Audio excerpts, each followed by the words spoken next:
I had envisioned a life in this house, just my mother and me until my husband, Todd, unexpectedly announced otherwise. The surprise left me in disbelief as he declared, "I'll handle all the monthly expenses, though I need you to leave," firmly raising her voice. I was taken aback and bewildered by their sudden decision. The motives behind their actions only became clearer when my mother-in-law completed the condominium contractor's name change. My name is Summer, and at 34 years old, I lead a busy life. My father, who ran a small-town workshop, styled this name upon me due to my birth during the summer season. While it may seem basic, it carries my late father's deep love. His polishing skills were renowned in the industry, and despite tough times, I cherished the moments playing in the workshop as a child.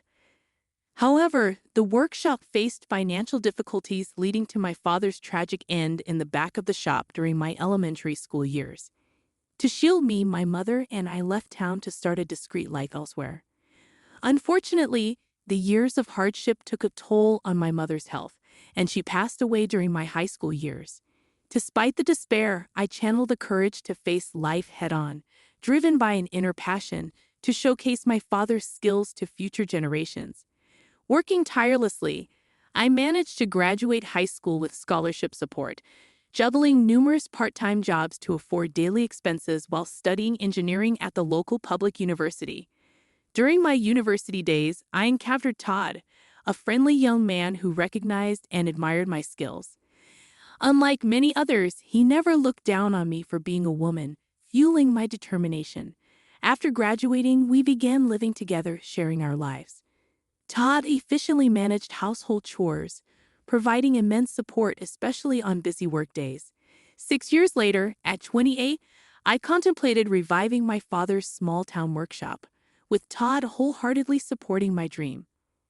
As we discussed the possibility of marriage frequently over these 6 years, my lifelong dream seemed poised to become a reality. However, my primary focus was on rebuilding my father's workshop before considering marriage. Todd respected this wish and patiently waited to raise funds. I opted for crowdfunding, leveraging my position as a female engineer. I incorporated the uniqueness of my story into the advertising campaign, aligning with the societal shift towards increased support for women. Carefully planning and persistently securing funding and the right personnel. After 4 years of effort, I successfully revived the town workshop. Mindful of the financial struggles the old workshop faced, I introduced state-of-the-art equipment and gave the factory a modern and sophisticated design. By establishing facilities and systems conducive to women, I aimed to create a workplace that was both productive and female-friendly. These efforts quickly elevated the workshop's status to top tier within the industry. While some might perceive my success as luck, it was, in fact, the result of numerous challenges and tireless efforts. Todd, my university partner, knew this best. However, Todd's career faced challenges, and while his colleagues progressed, he remained a rank-and-file employee. Growing frustrated, he started expressing his dissatisfaction, saying coldly, "You're really lucky to have succeeded. There must be someone better for you than me, right?" I repeatedly reassured him that my success wouldn't have been possible without his unwavering support. I genuinely believed his involvement in my life and career was indispensable. To express my deep gratitude and love, I proposed marriage. I valued his special presence, pure and warm-hearted sensitivity, bringing happiness to my everyday life. Despite finding great comfort and solace in his presence, I began noticing changes in his heart over the 10 years since we became adults. My hope was to dispel these insecurities through marriage. Upon deciding to marry, we rushed to inform our families. Contrary to my expectations, Todd's family home was an old, decaying wooden house that raised concerns about its stability. When Todd's mother first saw me, she remarked, "You're the daughter of the wealthy business owner they often talk about," reflecting my past fundraising and media exposure in the pursuit of success. I had emphasized the importance of first impressions, but the reality of Todd's family background differed from my expectations. I dedicated considerable time and effort to my attire and appearance, aiming for a suitable impression. However, from my mother-in-law's perspective, my outfit might have appeared flashy and excessive. She started speaking in a sarcastic tone, implying that I owed my appearance to Todd's assistance. Despite feeling grateful, I sensed tension as I entered their quite old house. Todd seemed to have something on his mind but remained silent. His father, in tattered clothes and with a restless demeanor, reflected the atmosphere of the home. Apologizing for the state of their house, he acknowledged its issues and conveyed that it might differ from the appearance of a wealthy household. Trying to calm myself, I internally took several deep breaths. Each time I made a casual remark, Todd's parents responded with comments about how rich people have different ways of thinking and values than common people like us, making genuine conversation difficult. Back at home, I asked Todd about his parents' views on wealth, and he shared surprising facts. Since childhood, he was taught that fancy apartment buildings were probably built on wrongdoing and wealthy people engaged in shady dealings. They were believed to lack understanding of others' feelings or hardships, and Todd was advised to avoid befriending children from wealthy families. Although I hadn't grown up in a wealthy family myself, I found it intriguing to understand the roots of his parents' strong feelings. Even afterward, Todd's parents disapproved of our relationship. His mother often expressed concern about me making him do too much, while his father advised him not to let married life be completely dominated by his wife. These sentiments seemed to contribute to Todd's declining self-esteem. Behind my successful career was a desire to fulfill my late father's dream, not a wish to look down on others or use them. Despite Todd previously discussing this with his parents, my social success left a lasting impression on them. Attempting to improve our relationship, I communicated and tried to understand them multiple times. However, no matter how much goodwill I showed, Todd's father approached me with bias, saying, "This is how rich people think." Their reactions gradually closed off my heart. Meanwhile, as Todd visited his family more frequently due to his father's deteriorating health, we started distancing ourselves, even though we were married and living together. About 2 years later, he suddenly announced that he had decided to quit his job because he was too busy with things at home. I was infuriated that Todd made such a significant decision without discussing it with me first. At that point, our relationship had deteriorated into a mere formality, lacking meaningful and sincere communication. He claimed to be busy with housework, but in reality, he frequently visited casinos and racetracks. When I confronted him about his actions, Todd dismissively suggested hiring a professional housekeeper, stating that he wasn't my servant and we had enough money to cover the expense. His words left me deeply shocked and at a loss for a response. Around that time, Todd's father's health worsened, and he passed away. 2 months after receiving this news, when mother-in-law and Todd visited my house, he unexpectedly declared, "I plan to live in this house with my mother, just the two of us." Taken aback by this sudden statement, I stood there speechless. Todd went on to say, "I will pay the monthly rent, so I want you to leave." Shocked by this demand, I could only ask, "Wait a minute, are you really able to pay the rent, Todd?" Instead of a reasonable response, my mother-in-law yelled at me, expressing her anger and stating that she couldn't forgive me for belittling them. Todd, dissatisfied, sighed deeply, proclaiming that he wouldn't tolerate being bossed around anymore and intended to live life on his terms. Surprised by their intense attitude, I momentarily lost my words. Reflecting on their past actions and words, I realized that dealing with them would be extremely challenging. I responded firmly, "I understand. I will leave this house next month." Satisfied, my mother-in-law pushed for an even quicker departure, demanding, "Can't you just get the hell out of here and leave next week?"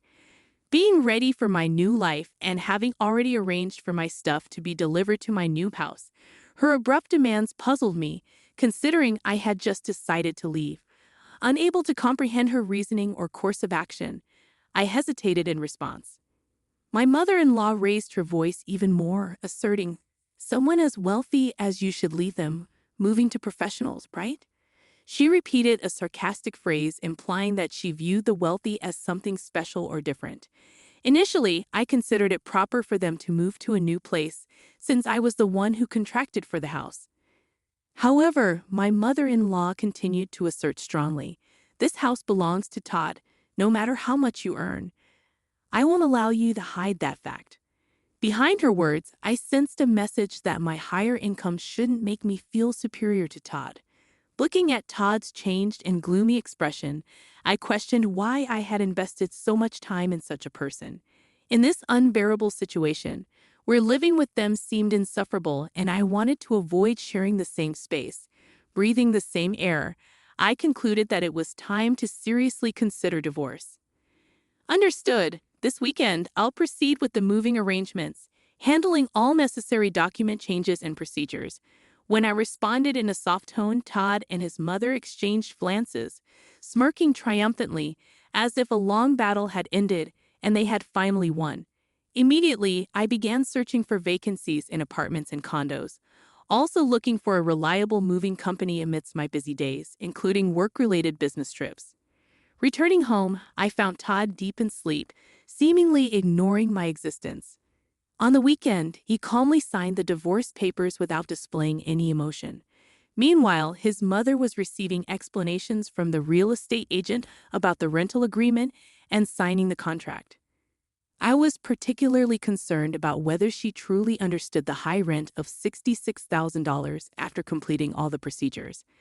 I found myself walking alone toward a new place with a high-rise condo behind me.